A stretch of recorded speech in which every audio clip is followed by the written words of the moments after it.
ஒரு நல்ல சூழ்நிலையை இங்க சொல்லி தொடங்குகிறதான ஒரு புஸ்தகம் அல்ல. இந்த தானியேல் புஸ்தகமானது அடிமைத்தனத்தை முன் நிறுத்தி இந்த புஸ்தகம் தொடங்குகிறது. காரணம் என்ன தெரியுங்களா? யூத சாம்ராஜ்யமானது, யூத குலமானது பாவம், ரொம்ப பாவங்கள், அளவுக்கு அதிகமான பாவங்களுக்குள்ளதாய் கடந்து சென்றார்கள்.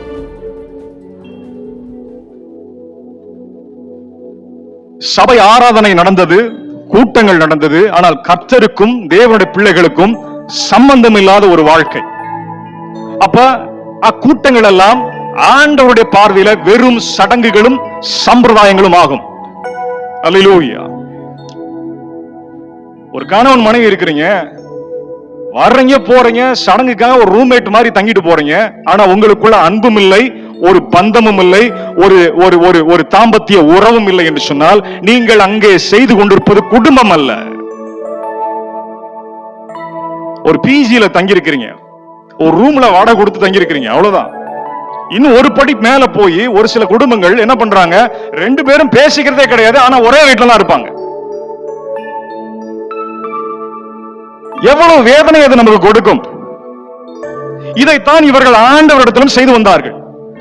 ஆண்டவருக்கும் அவங்களுக்கும் ஒரு நெருங்கிய சம்பந்தமே கிடையாது. ஆண்டவர்கிட்ட அவங்க பேசுறது கிடையாது. தனிப்பட்ட முறையில் ஆண்டவரோடு கூட அவங்களுக்கு அன்பு கிடையாது, நெருக்கம் கிடையாது, விசுவாசமும் கிடையாது.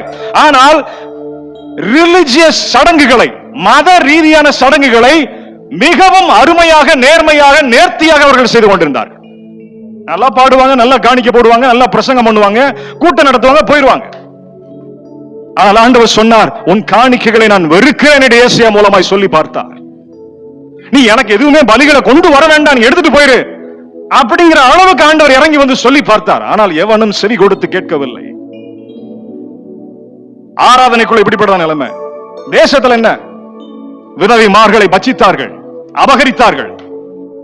ஏழை எளியவருடைய சொத்துக்களை தலைவர்கள், ராஜாக்கள், இடைநிலை தலைவர்கள் எல்லாம் அபகரித்தார்கள். மிகுந்த வேதனை. அதுதான் அப்படின்னா குடும்பங்கள்ல விபச்சாரங்கள் பெருகிருந்தது. கணவன் மனைவிக்கு துரோகம், மனைவி கணவனுக்கு துரோகம். எல்லா இடத்திலையும் படித்து பாருங்கள். கர்த்தரால் பொறுக்க முடியவில்லை. ஒரு பொய், சின்ன பொய் சொன்னாலே கர்த்தரால் பொறுத்துக் கொள்ள முடியாது. இவ்வளவு வற்றையும் தாங்கி கொண்டு அவர்களுக்கு எச்சரிக்கை மேல் எச்சரிக்கை கொடுத்து கொண்டே இருக்கிறார். ஒருவனும் கேட்ட பாடில்லை. கடைசியில் அவருடைய பாவங்களிலேயே அவர்களை விட்டு விட்டார். ஆவிக்குரிய பலன் இழந்து, எப்பெல்லாம் இஸ்ரவேல் ஜனங்கள் ஆவிக்குரிய பலன் இழக்கிறார்களோ அப்பொழுதெல்லாம் எதிரிகள் வந்து அவர்களை பிடித்து விட்டு செல்வார்கள். ஏன்னா அவங்க போர்ல ஜெயிக்க மாட்டாங்க. This is very true. உங்களுக்குன்னு ஒரு பிரச்சனை வர்ற வரைக்கும், உன் குடும்பத்தை தேடி ஒரு போராட்டம் வர்ற வரைக்கும் நீ ஜாலியா இருப்ப. ஏன்னா உனக்கு பணம் இருக்குது, காசு இருக்குது, வேலை இருக்குது, எல்லாம் நல்லா போயிட்டு இருக்குது. ஆனா ஒரு பிரச்சனைன்னு வரும்பொழுது அந்த பணம் உன்னை கைவிடும், அந்த வேலை உன்னை கைவிடும், அந்த படிப்பு உன்னை கைவிடும். ஆவிக்குரிய பலன் இல்லாதவர்கள் விழுந்து போவார்கள். அல்லேலூயா. ரிசல்ட் என்ன தெரியுங்களா? அடிமைகளாக இழுத்து செல்லப்பட்டார்கள். முதல் கட்டத்திலே கொஞ்சம் பேரை கொண்டு போயிட்டாங்க. பெண்களை எல்லாம் சூறையாடிட்டு அந்த தேசத்துல இருந்ததான சிறந்த வாலிபர்களை எல்லாம், சொல்லுங்க, சிறந்த வாலிபர்கள், சிறப்பான மக்களை, படிப்புல, அறிவுல, எல்லாத்திலும் பெஸ்டா எடுத்துட்டு போயிட்டான். எதுக்கு தெரியுமா?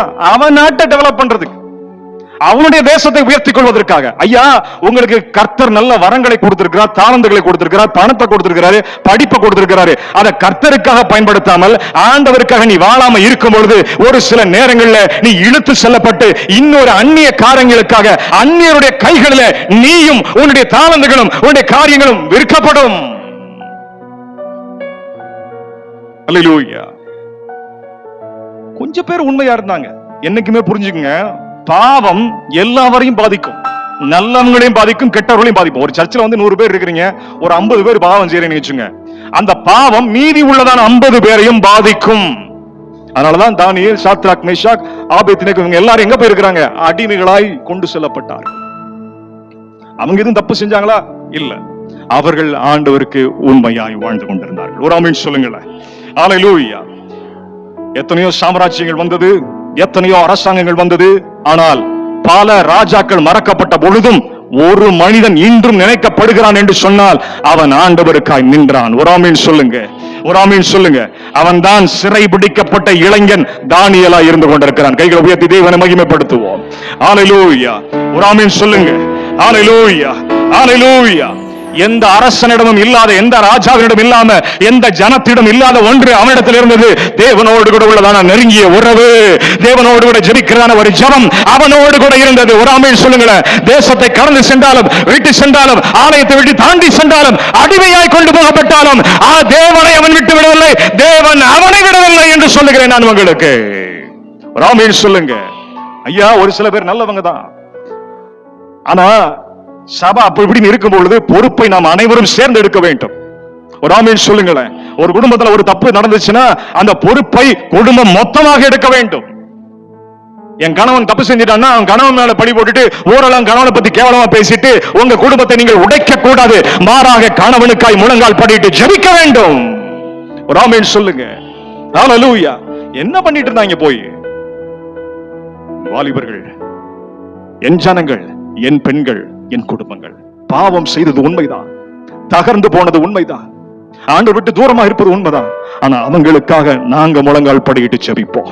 நாங்கள் அடிமைகளாய் கொண்டு வரப்பட்டாலும், எங்கள் கைகளிலே விலங்குகள் இருந்தாலும், சங்கிலிகள் இருந்தாலும், எங்கள் ஜெபத்தை சங்கிலிகளால் தடை செய்ய முடியாது. நாங்கள் ஜெபிக்க ஆரம்பிப்போம். வானத்தின் தேவன், ஒரு ஆமென் சொல்லுங்க, வானத்தை திறந்து எங்களுக்காய் உதவியை அனுப்புவார் என்று விசுவாசத்தை பிள்ளைகள் ஜெபிக்கிறார்கள். கைகளை உயர்த்தி ஆண்டவரை மகிமைப்படுத்தி ஜெபிக்க ஆரம்பிக்க வேண்டும். நீங்கள் ஒரு ஆமென் சொல்லுங்க.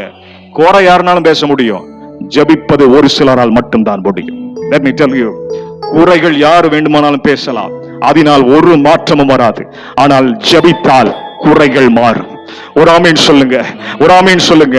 அசிங்கம் பேசுறதான, அவமானத்தை பேசுறதான, குறைகளை பேசுறதான நாவுகள் அடக்கப்பட்டு துதிகளாய் மாறினால், துதிக்கிற நாவுகளாய், ஜெபிக்கிற நாவுகளாய் மாறும் என்று சொன்னால் ஆண்டவர் விடுதலை கொடுக்க வல்லவராய் இருந்து கொண்டிருக்கிறார், உண்மை உள்ளவராய் இருந்து கொண்டிருக்கிறார். He understood one thing. என்ன தெரியுங்களா? எவ்வளவுதான் மோசமா போனா கூட அந்த ஜனங்கள், கர்த்தர் அவங்களுக்கு உண்மையுள்ளவராக இருந்தார். சரித்திரத்துல படிச்சு பார்க்கிறான் தானியேல், பெரிய ஆராய்ச்சியாளன். சரித்திரத்துல படிச்சு பார்க்கிறான், ஆபிரகாமின் தேவன், ஈசாக்கின் தேவன், யாக்கோபின் தேவன், உடன்படிக்கையின் தேவனாய் இருந்து கொண்டிருக்கிறார். மனிதர்கள் தேவனை மறந்தாலும், இஸ்ரவேல் தேவனை மறந்தாலும், கர்த்தர் இஸ்ரவேலை ஒருபோதும் மறந்தது கிடையாது. இஸ்ரவேலுக்காய் மறுபடியும் மனம் இறங்குகிறதான தேவனாய், அவளுக்காய் எழும்புகிற தேவனாய், என் தேவன் உண்மையை காப்பார் என்று சொல்லி அவரை நம்பி ஜெபிக்கிறாங்க. ஒரு ஆமென் சொல்லுங்க, ஒரு அல்லேலூயா சொல்லுங்க.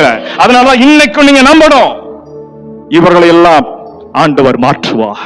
ஒரு ஆமென் சொல்லுங்க, ஒரு அல்லேலூயா சொல்லுங்க. ஆமா, இவங்க எல்லாம் நினைச்சாங்க எருசலேமுடைய ஆலயம் இடிக்கப்பட்டாச்சு, சுவர்கள் உடைக்கப்பட்டாயிற்று, தேவாலயத்தினுடைய தங்க பாத்திரத்துல எல்லாம் தூக்கிட்டு வந்துட்டாங்க. அப்ப அங்க ஒண்ணுமே கிடையாது. அதுக்கப்புறம் இவங்களுக்கு எதிர்காலமே கிடையாது, இவங்களுக்கு ஃபியூச்சரே கிடையாது, இவங்க பிள்ளைகள் வாழ போறது இல்ல, இவங்க தலைமுறைகள் நாசமாயிட்டாங்க, இவங்க எல்லாம் குடிக்கிறாங்க, வெறிக்கிறாங்க, விபச்சாரம் பண்றாங்க, இதோட இவங்கள வாழ்க்கை முடிஞ்சது என்று சொல்லும்போது, முடிவை எழுத நீ யார்? கர்த்தர் தான் முடிவை எழுதுவார் என்று சொல்லி முழங்கால் படிட்டுதான ஒரு தானியேலை இன்று ஆண்டவர் உங்களுக்கு அறிமுகப்படுத்துகிறார். உங்களுக்குள் இருக்கிறதான தானியேல் வெளியே வர வேண்டும் இந்த ராத்திரி வேளையில. ஹல்லேலூயா. ஆண்டவரை மகிமைப்படுத்துங்க, கைகளை உயர்த்தி ஒரு ஆமென் சொல்லுங்களேன். மனித கண்கள்ல பாத்தீங்கன்னா, உங்க கண்களை நீங்க பாருங்க, என்ன தெரியுது? பாபிலோன் ஜெயிச்சிருச்சு, இஸ்ரவேல் தோத்து போயிட்டாங்க, யூதா தோத்து போட்டு, விக்கிரகங்கள் ஜெயித்து விட்டது, ஜீவனுள்ள தேவன் கைவிட்டு விட்டார். இதுதான் உங்க கண்ணுல நீங்க பாக்குறது. இது மனித கண்கள், இது பலவீனமான கண்கள். அப்படிதானே? அப்படிதானே? ஒரு 10 ஃபெயில் ஆயிட்டா உங்க பிள்ளை மேல நீங்க சொல்ற வார்த்தை என்ன? இவன் வாழ்க்கை அவ்வளவுதான், நாசமா போச்சு. இவ்வளவுதான் உங்களால சொல்ல முடியும். ஒரு மனிதன் குடித்தால், வெறித்தால், முன்னாடி விட சண்டை போட்டு நாசமா சுத்தினா உங்க வாயிலிருந்து வர்றதான வார்த்தை என்ன? அவ்வளவுதான், முடிஞ்சு முடிந்தது என்று சொல்வதற்கு நீ யார்? விழுந்து போனதான மனிதனுடைய தலையெழுத்தை மாற்றுவதற்காக சரித்திரத்தை இரண்டாய் பிரித்து ஆண்டவராக இயேசு கிறிஸ்து சரித்திரத்தில் கடந்து வந்து கல்வாரி சிலுவையிலே மரித்து ரட்சிக்கப்படும்படியாக ஒரு ஆமென் சொல்லுங்க, கிருபாதார பலியாய் மாறி இன்றும் மனம் திரும்புகிற யாவருக்கும் ரட்சிப்பை கொடுத்து புதிய தொடக்கத்தை, புதிய சிருஷ்டியாக, புதிய மனுஷனை, புதிய எதிர்காலத்தை கொடுத்து ஆசீர்வதிக்க அவர் வந்திருக்கிறார். ஒரு ஆமென் சொல்லுங்க. அதனால நீங்க என்ன பண்ணக்கூடாது? ஒரு முடிவுக்குள்ள வரக்கூடாது. தோல்விதான் உண்மைதான், தோல்வியை நான் அங்கீகரிக்கிறேன், ஏற்றுக்கொள்கிறேன். ஆனால் தோல்வியிலேயே இருக்க நான் என்னை ஒப்புக் கொடுக்க மாட்டேன். நான் தோற்றது உண்மைதான், என் குடும்பம் தோற்றது உண்மைதான், என்னுடைய தனிப்பட்ட வாழ்க்கையில் தோற்றது உண்மைதான், சபையாக நாங்கள் தோற்றது உண்மைதான். ஆனால் தோல்வியிலேயே வாழ நாங்கள் எங்களை விட்டுக் கொடுக்க மாட்டோம். ஒரு 3-4 பேரை சொன்னாங்க, கர்த்தர் மாற்றத்தை கொண்டு வந்தார். ஒரு ஆமென் சொல்லுங்களேன். தானியேல், சாத்ராக், மேஷாக், ஆபேத்நேகோ, ஒரு ஆமென் சொல்லுங்களேன். கொஞ்ச பேர் போதும். என்ன சொல்லுங்க? கொஞ்ச பேர். விரல் விட்டு எண்ணக்கூடியதான கொஞ்ச பேர் போதும் ஆண்டவர் மாற்றத்தை கொண்டு வர. ஒரு ஆமென் சொல்லுங்க. அந்த கொஞ்ச பேராக நான் இருக்கிறேன் என்று சொன்னால் கைகளை உயர்த்தி அவர்கள் மாத்திரம், ஆண்டவரே நான் இருக்கிறேன், அடியே நான் இருக்கிறேன், நான் மறுபடியும் நிற்கிறேன் என்று சொல்லுங்க. ஹல்லேலூயா, ஹல்லேலூயா. எதிரி நாடு, பழக்கப்படாத நாடு, புதிய ஆராதனை முறைகள், புதிய சிஸ்டம், புதிய கல்வி, புதிதான ஒரு இடம் இருக்கிறது. அடிமையா இருக்கிறீங்க. உங்களுக்குன்னு ஒரு ஐடென்டிட்டியே கிடையாது. ஆனாலும் இவங்களெல்லாம் பனிஷ்மெண்ட் பெற்றுக் கொண்டிருக்கிறார்கள் மத்தவங்க நினைச்சுக்கிறாங்க. யாரு? யூதா ஆண்டவர் கொண்டு வந்து எதிரிகளை ஒப்பு கொடுத்து ஆண்டவர் என்ன பண்ணிட்டு இருக்காரு? நைய புடைச்சுக்கிட்டு இருக்கிறாரு, அவளை அடிச்சுக்கிட்டு இருக்கிறாரு நினைக்கும் பொழுது ஆண்டவருடைய மனதில் அதுவல்ல, தானியேலை எழுப்பி கொண்டிருந்தார். ஒரு ஆமென் சொல்லுங்களேன். ஒரு புதிய சரித்திரத்தை உருவாக்குவதற்காக தானியேலை தயார்படுத்தி கொண்டிருக்கிறார். ஒரு ஆமென் சொல்லுங்க, ஒரு ஆமென் சொல்லுங்க. நியாய தீர்ப்பின் நடுவிலும் தேவனுடைய கிருபையை ஆண்டவர் உருவாக்கி கொண்டிருந்தார். ஒரு ஆமென் சொல்லுங்களேன். ஒரு மனிதன் மூலமாய் அந்த கிருபை வெளிப்பட போகிறது. ஒரு ஆமென் சொல்லுங்க, ஒரு அல்லேலூயா சொல்லுங்க. ஹல்லேலூயா. கர்த்தருடைய பனிஷ்மென்ட், அதாவது அவருடைய டிசிப்ளின், அவர் நம்மளை சிச்சிக்கிறார் இல்லையா? நீங்க உங்க பிள்ளைகளை 2 தப்பு பண்ணா 2 அடி போடுறீங்க இல்லையா? அந்த அடிய உங்களுடைய எதிர்காலத்தினுடைய முடிவு என்று நினைக்காதீர்கள். ஒரு ஆமென் சொல்லுங்களேன். உங்களை அடிக்கிறது உங்களை அழிப்பதற்காய் அல்ல, உங்களை உருவாக்குவதற்காய். ஒரு ஆமென் சொல்லுங்க. தேவனுடைய சிச்சையை தள்ளி விடுகிறவன் கெட்டு போவான், தேவனுடைய சிச்சையை அங்கீகரிக்கிறவன் வாழ்வடைவான். ஒரு ஆமென் சொல்லுங்க. தன்னை நேசிக்கிற இடத்துல தான் ஆண்டவர் தன் சிச்சையை காட்டுகிறார். ஒரு ஆமென் சொல்லுங்க, ஒரு ஆமென் சொல்லுங்க. அதனால அது முடிவல்ல, அது அப்பாவினுடைய ஒரு சைடு தான். அடுத்த சைடு என்ன என்பதை தானியேல் காட்ட போகிறார். ஒரு ஆமென் சொல்லுங்க, ஒரு ஆமென் சொல்லுங்க. ஆண்டவரே, இந்த சூழ்நிலையில நான் என்ன செய்யணும்? நீ அடிமைதான், ஆனா நான் உனக்கு வழிகளை திறப்பேன், நான் உன்னை உருவாக்குவேன். ஒரு ஆமென் சொல்லுங்களேன், ஒரு ஆமென் சொல்லுங்களேன். ஹல்லேலூயா, ஹல்லேலூயா. அதைத்தான் 2ஆம் அதிகாரத்தில் நாம் தரிசிக்க போகிறோம். முதல்ல 2 இருந்து இல்லைன்னா 3-4 வசனங்களை வாசிங்க. இங்கிலீஷ்ல 3 and 4 வாசிங்க. ம் ம் ம் ஆ ம் ம் ம்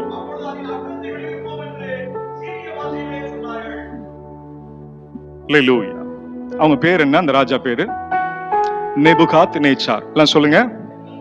ஒரு ராஜா இருந்தார், பாபிலோன் சாம்ராஜ்யத்தினுடைய பெரிய ராஜா, பெரிய ராஜா, பெரிய வல்லமை படைத்தவர். அவருடைய பேரை கேட்டாலே அந்த நாட்கள்ல பக்கத்து நாடுகள்லாம் டவுசர்ல ஒண்ணுக்கு போகும், அந்த அளவுக்கு வல்லமை படைத்தவர். இருக்கிறீங்களா? கொலை நடுங்கி போவாங்க. ஒரு சைன் பண்ணார்னா ஒரே டைம்ல ஆயிரக்கணக்கான நபர்கள் கொலை செய்யப்படுவார்கள். அந்த அளவுக்கு அவருக்கு பவர் இருந்துச்சு. பெரிய ஆர்மி வச்சிருந்தாரு. ஒரு ஆமென் சொல்லுங்க, ஒரு அல்லேலூயா சொல்லுங்க. பெரிய அவங்க கிட்ட பெரிய பெரிய யூனிவர்சிட்டிஸ் இருந்தது, பெரிய பெரிய பல்கலைக்கழகங்கள் இருந்தது, அறிஞர்கள் இருந்தார்கள், ஞானிகள் இருந்தார்கள், தத்துவங்களை பேசுபவர்கள் இருந்தார்கள், அவங்க கிட்ட சயின்ஸ் இருந்துச்சு, எல்லாமே இருந்துச்சு. அதுல எல்லாம் மேல உயர்ந்த தேவனுக்கு நிகராக போற்றி வணங்கப்பட்டவர் தான் இந்த நேபுகாத்நேச்சார். அவருக்கு ஒரு கனவு வருகிறது. எல்லாம் சொல்லுங்க. அவருக்கு என்ன வருது? என்ன வருது? உங்களுக்கு கனவு வருது இல்லையா? உங்கள் தூக்கத்தை கெடுக்கிறதான கனவுகள் வேண்டும் என்று சொல்லுங்க.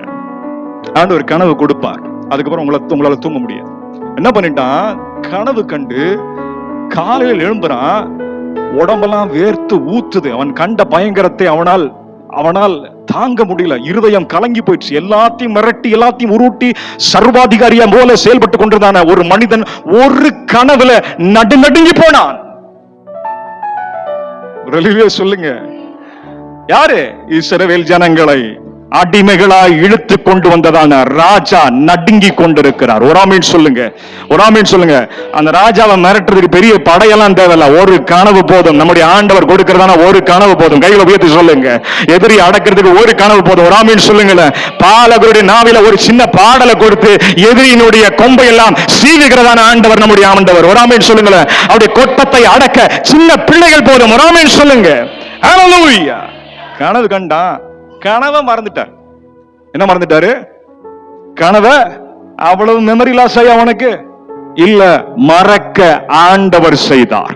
ஒரு ஆமீன் சொல்லுங்க. தேவனுடைய திட்டம். ஒரு ஆமீன் சொல்லுங்க. கனவை ஆண்டவர் மறக்க செய்தார். ஒரு ஆமீன் சொல்லுங்களேன். எந்திக்கிறான், கனவு ஞாபகம் இல்ல. அது வரைக்கும் அங்க என்ன சிஸ்டம்னா, கனவு காண்பாங்க, கனவுக்கு அர்த்தத்தை சொல்லுவார்கள். ஆனால் இப்பொழுதோ கனவு இல்லை. கனவு இல்ல, ஆனாலும் அர்த்தம் அவன் கண்டுபிடிக்கணும். அதனால என்ன பண்றான், அங்க இருக்கிறத எத்தனை பேர் கூப்பிட்டு அந்த வாசிங்க, அந்த வசனத்தை வாசிங்க. யார் யாரை கூப்பிடுறாரு? 2 வாசிங்க.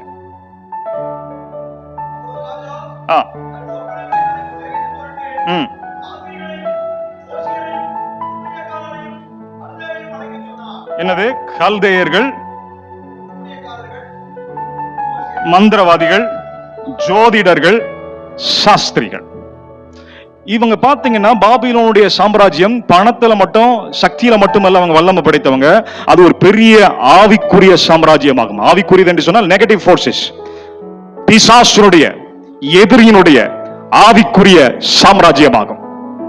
அங்க எங்க யார் யார் இருக்கிறாங்க? கல்தேயர் இருக்கிறாங்க, மந்திரவாதி இருக்கிறாங்க, ஜோதிடர்கள் இருக்கிறாங்க, சாஸ்திரிகள் இருக்கிறாங்க. இந்த கல்தேயர்கள் நம்ம வான சாஸ்திரிகள், வானத்தில் உள்ள நட்சத்திரங்கள் எல்லாம் பார்த்து எல்லாத்தையும் நோட் பண்ணி வச்சு என்ன பண்ணுவாங்க, கோள்களை எல்லாம் பார்த்து அதனுடைய நகர்வை பார்த்து இந்த சூரியன் இந்த சைடு போகுது, இந்த கோள் இப்படி நகருது, இது இப்படி சுத்துது என்று சொல்லி அவங்க என்ன பண்ணுவாங்க, அதை பார்த்து எதிர்காலத்தை சொல்லுவாங்க. அடுத்து யார் இருக்கிறாங்க? சூனியக்காரர்கள். இவங்க என்ன பண்ணுவாங்க, ஆவிகளை அழைச்சு பேசுவாங்க. யார் அழைச்சு பேசுவாங்க? செத்து போன ஆவிகளை கூப்பிடுவாங்க, மற்ற வான மண்டலத்தினுடைய பொல்லாத ஆவிகளை அழைத்து இவர்கள் பேசுவார்கள். ஜோதிடர்கள் இருக்கிறாங்க. இவங்க என்ன பண்ணுவாங்க, சகுனங்களை பார்த்து ஜோசியம் சொல்றாங்க. ஒரு குழந்தை பிறந்த நேரம், அது எந்த நட்சத்திரத்துல பிறந்துச்சு, அது எந்த டேட்ல பிறந்துச்சு, என்ன டைம்ல பிறந்துச்சு, அப்ப இவனோட எதிர்காலம் எப்படி இருக்கும், இதெல்லாம் பார்த்து சொல்றவங்க தான் இந்த ஜோதிடர்கள். அடுத்து யார் இருக்கிறாங்க பாத்தீங்கன்னா சாஸ்திரிகள். இவங்க என்ன பண்ணுவாங்கன்னா மந்திரம் ஓதுறவங்க. மந்திரங்களை சொல்லி சொல்லி சொல்லி என்ன பண்ணுவாங்க, ஆவிகளை தங்களுடைய கட்டுக்குள் கொண்டு வருவார்கள். இப்ப இதுவரைக்கும் இவங்க கிட்ட நிறைய கனவுகள் வந்தது. என்ன வந்தது? ஐயா, கனவுல நேத்து ஒரு பாம்பை பார்த்தேன். அப்படியா? அந்த பாம்புக்கு அர்த்தம் இதுதான். கனவுல நேத்து ஒரு நாயை பார்த்தேன். அப்படியா? அந்த கனவுக்கு இதுதான் அர்த்தம். நான் நேத்து கனவுல என்ன பண்ணேன், ஒரு நட்சத்திரத்தை பார்த்தேன். அப்படியா? எல்லாம் நோட்ஸ் வச்சுக்கிறான், எடுத்து எடுத்து பார்த்து சொல்லுவான். ஒரு மனிதனுடைய உண்மை தன்மை எப்பொழுது வெளிப்படும் என்று சொல்லி இன்னைக்கும் கிறிஸ்தவத்துல பல மந்திரவாதிகள் இருக்கிறாங்க. நீங்க ஒண்ணு சொல்லுவீங்க, அதை அவங்க ஒரு வியாக்கியானம் கொடுத்து இதுதான் என்னுடைய அர்த்தம் சொல்லுவாங்க. That is not from God. ஒருவன் தேவனிடத்திலிருந்து வந்தால் அவன் கனவையும் சொல்ல வேண்டும், கனவனுடைய அர்த்தத்தையும் சொல்ல வேண்டும். ஒரு ஆமீன் சொல்லுங்களேன், ஒரு ஆமீன் சொல்லுங்களேன். நீ சொல்லு, நான் என்ன கனவு கண்ட நீ சொல்லு, நான் எந்த தேதியில பிறந்த நீ சொல்லு. ஆண்டவர் உனக்கு சொல்ல மாட்டாரா? சொல்ல மாட்டாரா? தாயின் கற்பத்தில் உருவாவதற்கு முன்பதாகவே பெயர் சொல்லி அழைத்த தேவன் உன்னை யார் என்று அவருக்கு தெரியும். ஒரு ஆமீன் சொல்லுங்க, ஒரு ஆமீன் சொல்லுங்க. யாரு தேவனிடத்துல இருந்து வர்றா, யாரு கள்ளத்தனம் பண்றாங்கன்னு சொல்லிட்டு ஆண்டவருக்கு தெரியும். அவனை எங்க வச்சு குரல் வழியை நெளிக்க வேண்டும் என்று சொல்லி ஆண்டவருக்கு தெரியும். ஒரு ஆமீன் சொல்லுங்க. தானியேலை எடுத்த உடனே அங்க வந்து என்ன பண்ணிருக்கலாம், இன்ட்ரோடியூஸ் பண்ணிருக்கலாம். ஆண்டவர் அப்படி பண்ணல, மாறாக அவங்களுக்குள் இருந்ததான கள்ளத்தனத்தை முதலாவது ஆண்டவர் வெளிப்படுத்துகிறார். ஒரு ஆமீன் சொல்லுங்களேன். ஒரு மனிதன் தன் தவறிலிருந்து வெளியே வராமல் தன் தவறை ஒப்புக்கொள்ள மாட்டான். தான் செய்வது தவறு என்று முதலாவது அவனுக்கு புரிய வேண்டும். ஒரு ஆமீன் சொல்லி தேவனை மகிமைப்படுத்துங்க. ஒரு அல்லேலூயா சொல்லுங்க. 5:6 தாஜாவே சொல்றாரு, வாசிங்க.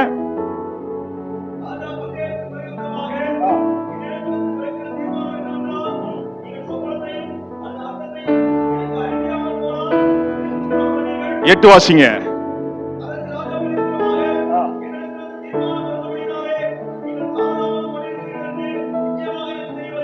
ஒன்பது வாசிங்க. பொய்யும் புரட்டுமான வியாக்கியானங்களை நீங்கள் கொடுத்துக் கொண்டிருக்கிறீர்கள். பொய்யும் புரட்டுமான வியாக்கியானங்களை நீங்கள் கொடுத்துக் கொண்டிருக்கிறீர்கள். தேவனுடைய வார்த்தையில் இல்லாத வியாக்கியானங்களை நீங்கள் கொடுத்துக் கொண்டிருக்கிறீர்கள். தேவனுடைய வசனம் அங்கீகரிக்காத அர்த்தங்களை நீங்கள் சொல்லிக் கொண்டிருக்கிறீர்கள். தீர்க்க தரிசனம் என்கிற பெயரிலே, ஜோசியம் என்கிறதான பெயரிலே நீங்கள் என்ன பண்ணிட்டு இருக்கிறீங்க, ஏமாற்று வேலை செய்து கொண்டிருக்கிறீர்கள். யார் சொன்ன? ஆண்டவர் சொன்னாரு. யார் சொன்னா? ராஜா சொல்றார். சொல்லுங்க. அப்ப சிறந்த ஆவிக்குரிய மூளைகளும் அங்கே தோற்று போய்விட்டது. ஒரு ஆமீன் சொல்லுங்களேன். அல்லேலூயா. தெய்வீக சக்தியை மனித பலத்தினாலே வியாக்கியானிக்க முடியாது. ஒரு ஆமீன் சொல்லுங்களேன், ஒரு ஆமீன் சொல்லுங்களேன். நம் தேவன் கனவுகளின் தேவன் மட்டுமல்ல, கனவுகளினுடைய ஆவிக்குரிய தேவனாய் இருந்து கொண்டிருக்கிறார். ஒரு ஆமீன் சொல்லுங்களேன். அல்லேலூயா, அல்லேலூயா, அல்லேலூயா. இப்ப அவங்க என்ன பண்ணாங்க? தோத்து போயிட்டாங்க. எல்லாம் சொல்லுங்க, தோத்து போயிட்டாங்க. சொல்லுங்க. கோயிலுக்கு போறாங்க இல்லையா, பூஜை பண்றாங்க இல்லையா, டாக்டர்ஸ் போறோம் இல்லையா, மருத்துவர்கிட்ட போறோம், பெரிய பெரிய படிச்சவங்கிட்ட போறோம், ஆலோசனை கேட்கிறோம், எல்லாம் சரி. ஆனால் அவர்களால் எல்லா விஷயங்களையும் தீர்த்து வைக்க முடியாது. ஒரு நோய்க்கு மருந்து கண்டுபிடிக்கலாம், ஒரு நோய்க்கு கொடுக்க ஒரு மருந்து கொடுக்கலாம். ஆனா அந்த நோய் எங்கிருந்து வந்தது என்கிறதான ரூட், அந்த ரூட்டினுடைய காரணம் என்ன என்று சொல்லி மனிதனால் கண்டுபிடிக்க முடியும். இன்றும் அப்படிப்பட்டதான வியாதிகள், மருத்துவர்களால் மருந்து கண்டுபிடிக்கப்படாத வியாதிகள் எத்தனையோ உண்டு. ஒரு அல்லேலூயா சொல்லுங்க. எல்லாத்துக்கும் பதில் கிடைச்சிடாது இந்த உலகத்துல. ஒரு லிமிட்டேஷன் இருக்கு.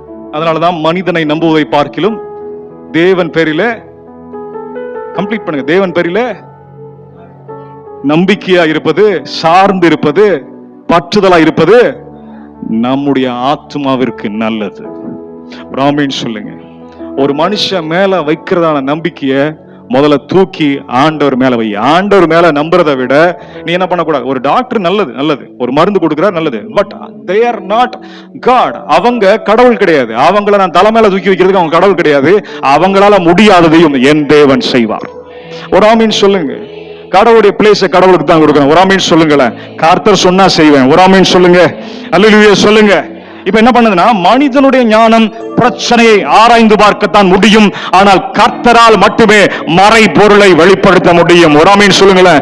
மனிதனுடைய ஞானம் பிரச்சனைக்குரிய காரணத்தை வேண்டுமானால் சொல்லலாம். ஆனால் மறை பொருளை, மறைக்கப்பட்ட விஷயங்கள் ஆண்டவருக்கு தான் தெரியும். ஒரு ஆமீன் சொல்லுங்க. ஒரு ஆமீன் சொல்லுங்க. என்னுடைய கணு, என்னுடைய அணுக்கள், என்னுடைய செல்கள், என்னுடைய நரம்புகள், அதுக்குள்ள ஓடிக்கொண்டிருக்கிற ஒவ்வொரு செல்கள், அதற்குள்ளேயும் இருக்கிறதான ஜீன், எல்லாவற்றையும் என் கர்த்தர் அறிந்திருக்கிறார். அவருடைய கண்களுக்கு மறைவானது ஒன்றுமே இல்லை. கைகளை உயர்த்தி நன்றின்னு சொல்லுங்க. வானத்துக்கு ஏறின அங்கே இருக்கிறீங்க, பூமி கீழே போன அங்கே இருக்கிறேன். உங்க கிட்ட இருந்து நான் ஓடி ஒளியவே முடியாது. கற்பத்தில் உருவாவதற்கு முன்பதாகவே ஒன்னையும் பார்த்து செய்றீங்க. ஒரு ஆமென் சொல்லுங்களேன். பாபிலோனிலே 3000க்கும் மேற்பட்டதான தெய்வங்கள் இருந்தது. ஆனால் ஒரு தெய்வம் கூட ஒரு சின்ன கிரைசிஸ்ல, ஒரு பிரச்சனையில உதவுவதற்காய் கல்தேயர்களுக்கு, சாஸ்திரிகளுக்கு, மந்திரவாதிகளுக்கு அவைகளை கும்பிட்டு கொண்டிருந்ததான, அவளுக்கு பணிவிடை செய்து கொண்டிருந்தான, அவர்களால் முடியவில்லை. ஒரு ஆமென் சொல்லுங்க. ஒரு ஆமென் சொல்லுங்க. அப்ப பாபிலோன் தோற்க வேண்டும் என்று சொன்னால் பாபிலோன் நம்பிக்கொண்டிருக்கிறதான நம்பிக்கை தோற்க வேண்டும். ஒரு ஆமென் சொல்லுங்க. என் ஜனங்களை நீ தொட்டுட்டில, ஒரு ஆமென் சொல்லுங்களேன். என் ஜனங்களை அடிப்பதற்கு எனக்கு மட்டும்தான் உரிமை உண்டு. என் பிள்ளைய நான் அடிக்கலாம், உங்க பிள்ளை நான் வந்து அடிச்சா சும்மா இருப்பீங்களா? சும்மா இருப்பீங்களா? உங்க பொண்ணு வந்து நான் ஒரு அரை சும்மா இருப்பீங்களா? உங்க பொண்ணு தப்பு செஞ்சிருக்கலாம், ஆனால் அடிப்பதற்கு உங்களுக்கு மட்டும்தான் உரிமை உண்டு. அதுபோல தேவனுடைய பிள்ளைகளை அடிப்பதற்கு தேவனுக்கு உரிமை உண்டு. பிசாசுக்கு அதிகாரம் இல்லை. அதனால அவருடைய தலையை நசுக்கி எடுத்து விட்டார் நம்முடைய ஆண்டவர். கைகளை உயர்த்தி நன்றின்னு சொல்லுங்க. நன்றின்னு சொல்லுங்க. ஒரு படி மேல போய் சொல்லட்டுமா? சமாதானத்தின் தெய்வம் தாமே சீக்கிரமாய் உங்களுடைய காலடியில அந்த பிசாசை கொண்டு வந்து போடுவார். நீங்க நசுக்குவீங்க. ஒரு ஆமென் சொல்லுங்க. கைகளை தட்டி தேவனை மகிமைப்படுத்துங்க. எல்லாம் கையை தட்டி ஆண்டவருக்கு மகிமை செலுத்துங்க. எதிரி பிரச்சனையை கொண்டு வரட்டும். நான் தப்பு செஞ்சது உண்மைதான். நான் ஆண்டவரை நோக்கி பார்க்க ஆரம்பிச்சிட்டேன். அங்க இருக்கிற ஒரு சிலர் ஆண்டவர் நோக்கி பார்க்க ஆரம்பிச்சிட்டாங்க. ஒரு சில பிள்ளைகள் ஆண்டவரை ஜெபிக்க ஆரம்பிச்சிட்டாங்க. ரிசல்ட் தெரியுமா? ராஜாவினுடைய தூக்கம் கலைந்தது. ஒரு ஆமென் சொல்லுங்க. ராஜா நிம்மதியா இருக்க முடியல. ஒரு ஆமென் சொல்லுங்க. ஹல்லேலூயா, ஹல்லேலூயா. தெய்வ பிள்ளைகள் அங்கே வேலை செஞ்சுட்டு அடிமையா இருந்தா கூட நிம்மதியா தூங்கிட்டு இருக்கிறான். ராஜாவால நிம்மதியா தூங்க முடியல. கைகளை உயர்த்தி ஆமென் சொல்லுங்க. ஒரு ஆமென் சொல்லுங்க. 27, 28 வாசிக்கலாம். 27, 28 முடிச்சிருவோம் சீக்கிரமா. வாசிங்க. verse 20.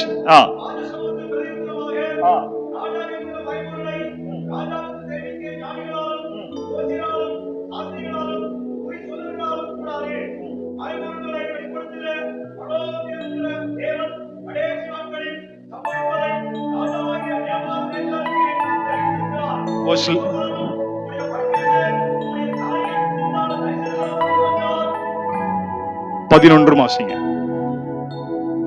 verse 11 வாசிங்க.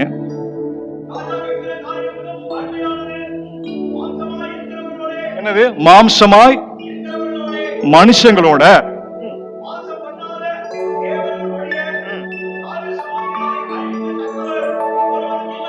அப்படின்னா என்ன அர்த்தம்னா, அவங்களுடைய தியாலஜி, அவங்களுடைய இறையில் என்ன தெரியுமா? God is a distant God. தேவன் தூரமாய் இருக்கிறவர், சிருஷ்டியை விட்டு விலகி இருப்பவர். தேவன் மனிதர்களோடு கூட வாசம் பண்ணுவதில்லை என்று அவர்கள் சொன்னார்கள். ஒரு சொல்லுங்களேன். அப்படின்னா என்ன அர்த்தம்? தேவனோடு கூட அவங்களுக்கு ஒரு அனுபவம் கூட இதுவரைக்கும் இருந்தது கிடையாது. அவங்க கல்லையும் மண்ணையும் சந்திரனையும் சூரியனையும் எல்லாம் வணங்கிட்டு இருந்தாங்க. ஆனால் அது அவர்களிடத்துல வந்து வாசம் செய்யவில்லை. நாம் ஆராதிக்கும் தேவன். ஒரு ஆமீன் சொல்லுங்களேன். ஏனோக்கோடு கூட ஆதாமிலிருந்து ஆதாம் ஏவலோடு கூட சஞ்சரித்து கொண்டிருந்தவர். ஒரு ஆமீன் சொல்லுங்களேன். ஏனோக்கோடு கூட நடந்து கொண்டிருந்தவர். ஆபிரகாமோடு கூட ரகசியங்களை பேசி கொண்டிருந்தவர். ஒரு ஆமீன் சொல்லுங்க. பரிசுத்தவான்களோடு கூட தேவன் கைகோர்த்து நடந்து கொண்டிருந்தவர். எம்மாவூர் சீஷர்களோடு கூட நடந்து கொண்டிருந்தவர். மனிதனை சந்திக்கும்படியாக மனிதத்தில் இறங்கி வந்த இம்மானுவேலராய் இருந்து கொண்டிருக்கிறார். யெகோவா ஷம்மா, கர்த்தர் என்னோடு கூட இருந்து கொண்டிருக்கிறார். கைகளை உயர்த்தி நன்றின்னு சொல்லுங்க. ஆண்டவர் என்னோடு கூட இருந்து கொண்டிருக்கிறார். நாங்கள் அடிமைகளாய் இருந்தால் கூட ஆண்டவர் எங்களோடு கூட இருந்து கொண்டிருக்கிறார். உன்னை விட்டு விலகுவதும் இல்லை, உன்னை கைவிடுவதும் இல்லை என்று சொன்னதான ஆண்டவர் என்னை விட்டு இதுவரை விலகி போனது இல்லை. நான் ஆண்டவரை விட்டு விலகி சென்றாலும் என் தேவன் என்னை விட்டு விலகி போனதில்லை. அதனால்தான் நான் நிற்பதும் நிர்மூலமாகாமல் இருப்பதும் தேவனுடைய சுத்த கிருபையாக இருந்து கொண்டிருக்கிறது. கைகளை கட்டி தேவனை மகிமைப்படுத்துவோம். என்னோடு கூட இருந்த தேவனுக்கு ஸ்தோத்திரம். இந்த 46 வருடங்கள் எங்கள் சபையோடு இருந்த தேவனுக்கு ஸ்தோத்திரம் என்று சொல்லுங்கள். ஹல்லேலூயா. தூரமாய் இருக்கிறவர் அல்ல, நம்மை தேடி வந்தவர். ஒரு ஆமீன் சொல்லுங்க. ஒரு ஆமீன் சொல்லுங்க. ஹல்லேலூயா. அந்நிய தேசத்துல போய் உண்மையான சத்தியத்தை சொல்லிக் கொடுக்க 4 இளைஞர்களை ஆண்டவர் பயன்படுத்த ஆரம்பிச்சிட்டாரு. கைகளை உயர்த்தி சொல்லுங்க. கல்லையும் மண்ணையும் வணங்கி கொண்டிருக்கிறதான நபர்கள் மத்தியில உண்மையான சத்தியத்தை சொல்லிக் கொடுக்க 4 பேர் ஆண்டவர் எழுப்பிட்டாரு. ஒரு ஆமீன் சொல்லுங்க. அந்த 4 பேர்ல ஒருத்தன் தான் பேச ஆரம்பிச்சிருக்கிறான். ஒரு ஆமீன் சொல்லுங்களேன். பேசாத மற்ற 3 பேர் மூலம் கர்த்தர் இடைப்பட்டு கொண்டிருக்கிறார். ஒரு நபரை பேச வைத்து ஆண்டவர் இடைப்பட்டு கொண்டிருக்கிறார். கைகளை உயர்த்தி ஆண்டவரை மகிமைப்படுத்துங்க. ஹல்லேலூயா. That one man is enough. One man, ஒரு மனிதன் போதும். ஒரு ஊரை மாற்றுவதற்கு, ஒரு சாம்ராஜ்யத்தை மாற்றுவதற்கு ஒரு மனிதன் போதும். ஒரு ஆமீன் சொல்லுங்க. ஒரு ஆமீன் சொல்லுங்க. ஹல்லேலூயா. கையில பர்ஸே கிடையாது, காசே கிடையாது, ட்ரெஸ்ஸே கிடையாது, ஒண்ணுமே கிடையாது. ஆனால் சுவிசேஷ ஊழியத்தை செய்ய அவனை ஆண்டவர் உயர்த்தி விட்டார். ஒரு ஆமீன் சொல்லுங்களேன். ஊழியத்திற்கு பணம் அவசியம் இல்லை. ஒரு ஆமீன் சொல்லுங்களேன். கர்த்தர் தான் நம்முடைய ஊழியத்தினுடைய ஆசீர்வாதமாய் இருக்கட்டும். ஒரு ஆமீன் சொல்லுங்க. நம்முடைய அறிவினுடைய ஆசீர்வாதம் கர்த்தராய் இருக்கட்டும். நம்முடைய ஞானத்தினுடைய ஆசீர்வாதம் கர்த்தராய் இருக்கட்டும். நம்முடைய வேலையினுடைய ஆசீர்வாதம் கர்த்தராய் இருக்கட்டும். ஒரு ஆமீன் சொல்லுங்க. கர்த்தரை நம்பணும். கர்த்தரை நம்பணும். You don't pray. ஜெபத்தை கேட்டா ராஜேந்திர பாஸ்டர் நல்லா சொல்லி கொடுப்பாரு. ஜெபிக்கிறீங்களா தனியா? நாங்க ஊழியக்கார பிள்ளைகள் ஜெபிச்சதே கிடையாது. எங்க அப்பா எங்களுக்கு ஜெபத்தையும் சொல்லி கொடுத்தது கிடையாது. குடும்ப ஜெபம் கிடையாது. ஒரு மண்ணும் கிடையாது. ஜெபம்னா என்னன்னு தெரியாது. எங்களுக்கு தெரிஞ்சதெல்லாம் பாவம் தான். ஊர் சுற்றுவதுதான், ஊர் மெய்வதுதான். நீங்கள் செய்த பாவங்களை விட நாங்கள் அதிகமாய் செய்திருக்கிறோம். அதனாலதான் பாவம் செய்யாதன்னு சொல்லிட்டு இருக்கிறேன். ஹல்லேலூயா. இதுவரைக்கும் நீங்க தலைவர்கள் ஜெபிச்சீங்களா இல்லையான்னு தெரியாது. இன்றிலிருந்து நான் சொல்வதற்காக இல்ல, கர்த்தருடைய வார்த்தை சொல்லுகிறது. ஒரு மனிதன் தனிப்பட்ட விதத்தில் தேவனோடு கூட உறவு வைத்திருந்தால், ஜெபித்தால், கர்த்தர் அவனுக்கு எல்லாவற்றையும் வெளிப்படுத்துவார். ஒரு ஆமீன் சொல்லுங்களேன். ஒரு ஆமீன் சொல்லுங்களேன். பெரிய ஞானம் அவங்களுக்கு தேவையில்லை. ஆண்டவர் சமூகத்துல முழங்கால் படிட்டினா ஆண்டவர் அவனுக்கு சொல்லிக் கொடுக்க மாட்டாரோ? ஒரு ஆமீன் சொல்லுங்களேன். பேதைகளையும் ஞானியாக்குகிறதான தேவன், பேதைகளையும் ஞானியாக்குகிறதான வேதம் உன் கரத்தில் இருக்கிறது. ஒரு ஆமீன் சொல்லி தேவனை மகிமைப்படுத்துங்க. ஹல்லேலூயா. படிச்ச படிப்பை நான் தலைமையில வச்சேன்னா, எனக்கு கிடைச்ச அறிவை தலைமையில வச்சேன்னா, என்ன மாதிரி பைத்தியக்காரன் உலகத்துல யாரும் கிடையாது. அதெல்லாம் ஒரு கொஞ்ச தூரம் தான் எனக்கு உதவி செய்ய முடியும். ராஜாவினுடைய கணவருக்கு பதில் சொல்ல படிப்பினால் முடியவில்லை, PhD-னால முடியவில்லை, அறிவியலினால் முடியவில்லை, மருத்துவத்தினால் முடியவில்லை, நட்சத்திரங்களால் முடியவில்லை, சோதனத்தினால் முடியவில்லை. ஆனால் ஜெபிக்கிறவனால் முடிந்தது. ஒரு ஆமீன் சொல்லுங்க. ஜெபிக்கிற மனுஷனுக்கு ஆண்டவர் மறைபொருளை வெளிப்படுத்துவார். ஒரு ஆமீன் சொல்லுங்க. உனக்கு அறியாததும் உனக்கு எட்டாததுமான உயர்ந்த காரியங்களை நான் உனக்கு அறிவிப்பேன். என்னை நோக்கி கூப்பிடு. ஒரு ஆமீன் சொல்லுங்க. காலஞ்சமே என்னை நோக்கி கூப்பிடு. எல்லாம் சொல்லுங்க. அவரை நோக்கி கூப்பிடுங்க. ஒரு ஆமீன் சொல்லுங்க. ஹல்லேலூயா.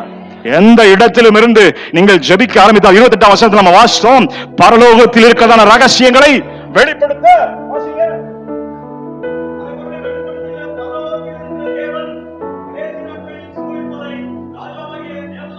ஐயா, வெளிப்படுத்தின விசேஷத்துல எழுத வேண்டியதான காரியத்தை எத்தனை வருடங்களுக்கு முன்பதாக நேபுகாத்நேச்சருக்கு ஆண்டவர் வெளிப்படுத்தியிருக்கிறார். ஒரு ஆமீன் சொல்லுங்களேன்.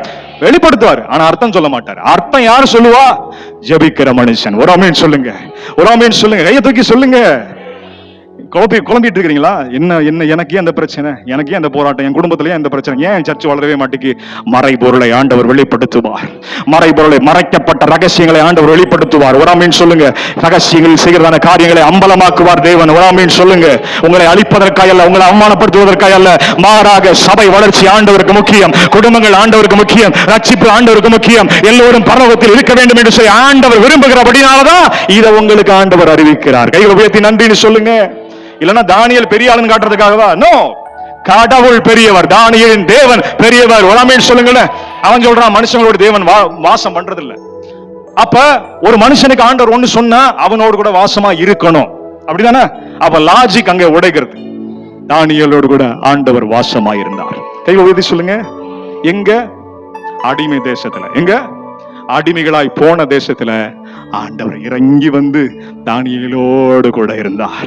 3 வேளையும் ஒரு ஆமீன் சொல்லுங்களேன். ஜன்னலை திறந்து சபை இருக்கிறதான திசையை நோக்கி, எருசலேமை நோக்கி முழங்கால் படிட்டு வானத்தையும் பூமியும் உண்டாக்கினதான தேவனுக்கு ஸ்தோத்திரம். நாங்கள் அடிமைகளாய் இருக்கிறோம், நாங்கள் பிரச்சனையில் இருக்கிறோம், என் ஜனங்கள் சங்கிலிகளால் கட்டப்பட்டு கொடுமைப்படுத்தப்படுகிறார்கள், அவங்களுக்கு நல்ல சாப்பாடு இல்ல, அவங்களுக்காக நான் ஜெபிக்கிற ஆண்டவரே, இந்த ராஜா வேற இப்பொழுது இப்படி ஒன்றை சொல்லியிருக்கிறார், இந்த ராஜா மத்தியில நீ என் தலையை உயர்த்தினால் என் ஜனங்களுக்கு ஒரு நன்மை நடக்கும், என் ஜனங்கள் விடுதலையாக்கப்படுவார்கள், ஆகியபடினால நீர் எனக்கு வெளிப்படுத்தும் என்று சொன்ன பொழுது ஆண்டவர் இறங்கி வந்து, தானியேலே பயப்படாது, தானியேலே கலங்காது, தானியேலே திகையாதே, நான் உனக்கு சொல்லித் தருகிறேன் என்று ஆண்டவர் சொன்னார். ஒரு ஆமீன் சொல்லுங்க. ஒருவன் ஞானத்தில் குறைவுள்ளவனா இருந்தால் அவன் என்னிடத்தில் கேட்க கடவன், அவனுக்கு நான் சம்பூர்ணமாய் கொடுப்பேன். ஒரு ஆமீன் சொல்லுங்க. கைகளை உயர்த்தி தேவனை மகிமைப்படுத்துங்க. அதனால never feel ashamed, don't feel ashamed. நல்ல மார்க், நீங்களா நல்ல மார்க் எடுத்துருக்கீங்க, அப்படிதானே? you got a good marks. 10th வகுப்புல 10ஆ 12ஆ? பியூஸ் 10th நல்ல மார்க் எடுத்திருக்காங்க. ஒரு சில பேர் நல்ல மார்க் எடுத்திருக்க மாட்டீங்க. that is okay. கம்மியா மார்க் எடுத்திருக்கிறீங்க, உன்னுடைய உள்ளம் உடைந்து போக வேண்டாம், உன்னுடைய உடல் சோர்ந்து போக வேண்டாம். இந்த நிலையிலும் கர்த்தர் உங்களை வாழ வைக்க முடியும். நீ அடிமையில போய் விழுந்தாலும், அடிமைத்தனத்துல போய் விழுந்திருந்தாலும் கர்த்தர் உன்னை உயர்த்த முடியும். ஒரு ஆமீன் சொல்லுங்க. ஒரு ஆமீன் சொல்லுங்க. தேவனால் உயர்த்த முடியாத எந்த மனிதனும் இல்லை. அதுபோல நல்லா படிச்சு மார்க் வாங்கிட்டேன்னா அதை கர்த்தருக்காய் பயன்படுத்த வேண்டும். அப்பொழுதுதான் ஆண்டவர் இந்த ஜனங்களுக்கு உங்களை ஆசீர்வாதமாய் வைப்பார். ஒரு ஆமீன் சொல்லுங்களேன். அநேகர் உங்களுக்காய் ஜெபித்தார்கள். ஒரு ஆமீன் சொல்லுங்க. படித்ததனால் மாத்திரமல்ல, அந்த படிப்பதற்குரியான அறிவையும் கொடுத்தவர் என் ஆண்டவர், என்னை சிருஷ்டித்தவர், தாயின் கர்ப்பத்தில் என்னை தேர்ந்தெடுத்தவர், எனக்கு இந்த பிரெயினை கொடுத்திருக்கிறார், அவருக்கு ஸ்தோத்திரம் என்று சொல்ல வேண்டும். ஒரு ஆமீன் சொல்லுங்களேன். அதைத்தான் தானியேல் செய்கிறார். என் கூட்டத்திலே எனக்கு கொஞ்சம் அறிவு அதிகமா இருக்குது, ஆனா அதையும் நான் ஆண்டவர் சமூகத்தில் ஒப்புக் கொடுக்கிறேன். ஒரு ஆமீன் சொல்லுங்களேன். சமர்ப்பிக்கப்பட்ட ஒன்றுதான் தேவனை மகிமைப்படுத்துகிறது. ஒரு ஆமீன் சொல்லுங்களேன். தானியேலுக்கு படிப்பு இருந்துச்சு, ஆனா revelation came from God. He had education, but revelation it was from God. அவன் நல்லா படிச்சான், ஆனா வெளிப்பாட்டை கொடுத்தது ஆண்டவர். ஒரு ஆமீன் சொல்லுங்களேன். வெளிப்பாட்டை கொடுத்தது ஆண்டவர். ஒரு ஆமீன் சொல்லுங்களேன். கடைசி நாட்களிலே சம்பவிக்க போவதனுடைய அர்த்தத்தை விளக்கி இன்டர்பிரட் பண்ணி இதுதான் தீர்க்கதரிசனம் என்று சொல்லுகிறார். கைகளை உயர்த்தி தேவனை மகிமைப்படுத்துங்க. ஒரு ஆமீன் சொல்லுங்களேன். அப்ப எல்லா பிரச்சனைகளுக்கும் ஒரு விளக்கத்தை நாம் கொடுக்க முடியும். ஒரு ஆமீன் சொல்லுங்களேன். எல்லா பிரச்சனைக்கும் ஒரு பரிகார விளக்கத்தை நாம் கொடுக்க முடியும். இதை செய்தால் இது நடக்கும், இப்படி போனால் இப்படி நடக்கும், நீங்கள் இந்த வழியில் நடந்தால் உங்களுடைய பிரச்சனைகள் மாறும் என்று சொல்லி நாம் ஜனங்களுக்கு வெளிச்சத்தை கொடுக்க முடியும். ஒரு ஆமீன் சொல்லுங்க. ஒரு ஆமீன் சொல்லுங்க. ஹல்லேலூயா. வேத விளக்க வெளிச்சத்தை தருகிறவர்கள் சபையை பிரச்சனைகளிலிருந்து பாதுகாத்து, சபையை பிரச்சனையிலிருந்து வெளியே கொண்டு வந்து சபையை வளர்க்கிறார்கள். ஒரு ஆமீன் சொல்லுங்க. ஹல்லேலூயா. 17 18 வாசிங்க, முடிச்சிடலாம். 17 and 18.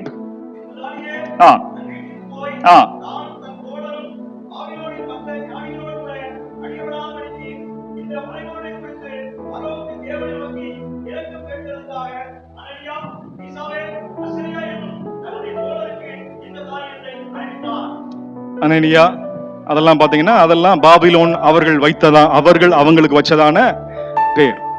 இவங்களெல்லாம் பேர் மாத்திட்டா இவங்களை கன்வெர்ட் பண்ணிடலாம், இவங்களை மதமாற்றம் பண்ணிடலாம், இவங்களுடைய ரிலிஜியன்ல இருந்து நம்ம ரிலிஜியனுக்கு மாத்திரலாம் நினைச்சிட்டு இருந்தாங்க. பேரை மாத்துறதுனால என் விசுவாசம் மாறாது. ஒரு ஆமீன் சொல்லுங்க. ஒரு ஆமீன் சொல்லுங்க. நான் யதார்த்தத்தில் யூதன். ஒரு ஆமீன் சொல்லுங்களேன். நான் யதார்த்தத்தில் இஸ்ரவேல். ஒரு ஆமீன் சொல்லுங்களேன். நான் யதார்த்தத்தில் தேவனுடைய பிள்ளை. நான் விழுந்தால் கூட, நான் எங்க போனா கூட என் அடையாளம் மாறுவதில்லை. ஒரு ஆமீன் சொல்லுங்க. ஒரு அல்லேலூயா சொல்லுங்க.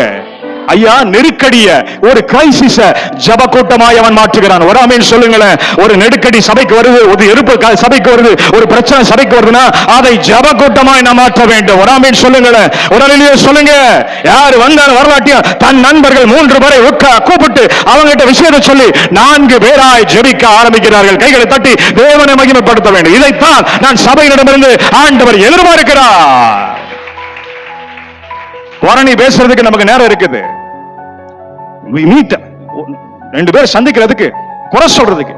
ஆனா இவங்க 4 பேர் சந்திக்கிறாங்க ஒரு குறையை மாற்றுவதற்கு. ஒரு ஆமென் சொல்லுங்க. ஒரு அல்லேலூயா சொல்லுங்க. குறை பேசுங்க, ஆண்டவர் சமூகத்துல வந்து பேசுங்க. ஒரு ஆமென் சொல்லுங்க. ஒரு அல்லேலூயா சொல்லுங்க. ஏன்னா குறைய பேசுறதுனால மட்டும் அதுக்கு ஒரு பரிகாரம் கிடைச்சிடாது. அந்த குறைக்கு ஆண்டவரே நாங்கள் என்ன செய்ய வேண்டும் என்று கேட்க வேண்டும். ஒரு ஆமென் சொல்லுங்களேன். ஒரு அல்லேலூயா சொல்லுங்க. ராஜதுரை முழங்கால் படிட்டு ஜெபம் பண்ணுது, சபை மாற நான் என்ன செய்வேன்? ஆண்டவர் சொல்வாரு, உன்கிட்ட இதெல்லாம் நீ மாத்துப்பா, அப்புறம் நீ சபையை மாத்தலாம். இதை நீ மாத்தினா சபை மாறும் என்று ஆண்டவர் சொல்லுவார். ஒரு ஆமென் சொல்லுங்களேன். ஒரு அல்லேலூயா சொல்லுங்க. தேவனை மகிமைப்படுத்துங்க. ஹல்லேலூயா. அப்ப நெருக்கடியில் என்ன பண்ணணும்? பிரச்சனைகள் என்ன பண்ணணும்? ஜெப கூட்டங்களாய் மாற்ற வேண்டும். எல்லாம் சொல்லுங்க, ஜெப கூட்டங்கள். எல்லாம் சொல்லுங்க. ஜெப கூட்டம் இல்லாமல் சபை வளராது. சரித்திரம் நமக்கு சொல்லிக் கொடுக்கிறது. ஜெப கூட்டம் இல்லாமல் விடுதலை இல்லை. ஜெப கூட்டம் இல்லாமல், ஒரு ஆமென் சொல்லுங்களேன், மெய்யான ஃப்ரீடம் கிடையாது. ஒரு ஆமென் சொல்லுங்க. 4 பேர் ஜெபிக்காம சபை வளர்ந்ததா சரித்திரத்தில் இல்லை. ஒரு ஆமென் சொல்லுங்களேன். இயேசு கிறிஸ்து பிதாவினுடைய சித்தத்தை செய்யும்படியாக 12 பேரை தெரிந்து கொண்டு அவர்களோடு ஜெபிக்கும்படியாக மிகவும் ஆசைப்பட்டார். 1 மணி நேரமாவது ஜெபிக்க கூடாதா என்று கேட்டும் பார்த்தார். வாய் கூசாமல் அவர் என்ன சொன்னார்கள்? ஜெபிக்கிறோம் சொல்லிட்டு தூங்கிட்டு இருந்தார். ஆனா சொன்னவர் ஜெபத்தை அணைய விடவில்லை. அவர்களுக்காகவும் சேர்ந்து ஜெபித்துக் கொண்டிருந்தார். ஒரு ஆமென் சொல்லுங்களேன். யாரு ஜெபிக்க வந்தாலும், ஜெபிக்க வரலானோ, ஜெபிக்கிறவர்கள் எல்லாருக்குமாக ஜெபிக்க வேண்டும். ஒரு ஆமென் சொல்லுங்களேன். ஹல்லேலூயா, ஹல்லேலூயா. ஒரு அறையில கூடி ஜெபிக்க ஆரம்பிக்கிறாங்க. மரண ஆணை வெளியே காத்திருக்கிறது. பதில் சொல்லனா 4 பேருடைய கழுத்தும் போய்விடும். சொல்லட்டுமா? பேதுரு சிறைச்சாலையில் இருக்கிறாரு. அடுத்த நாள் அவரை கொலை செய்யணும். சபை கூடி ஜெபித்தது. தூதன் இறங்கினார். சிறைச்சாலையிலிருந்து பேதுவை வெளியே தூக்கிட்டு வந்து அவங்க ஜெபிச்ச அறையில கொண்டு வந்து தூதர்கள் வந்து டிராப் பண்ணிட்டு போனாங்க. ஒரு ஆமென் சொல்லுங்க.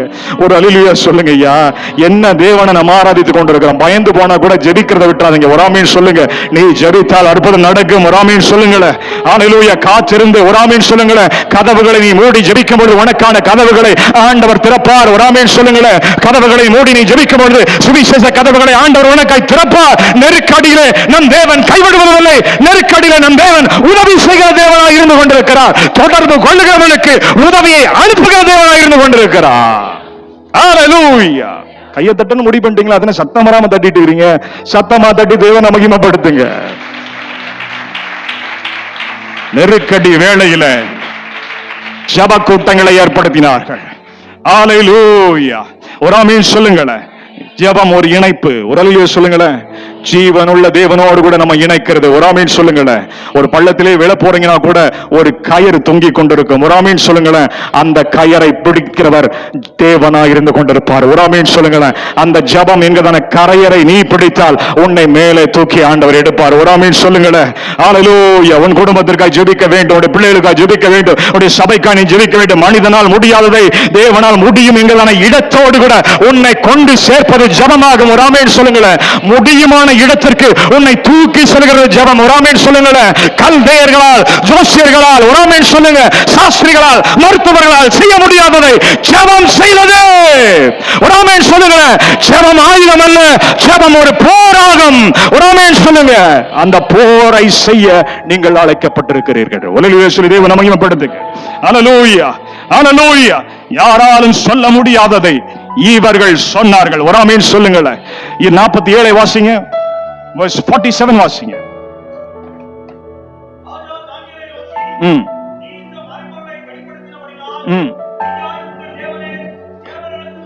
என்னது?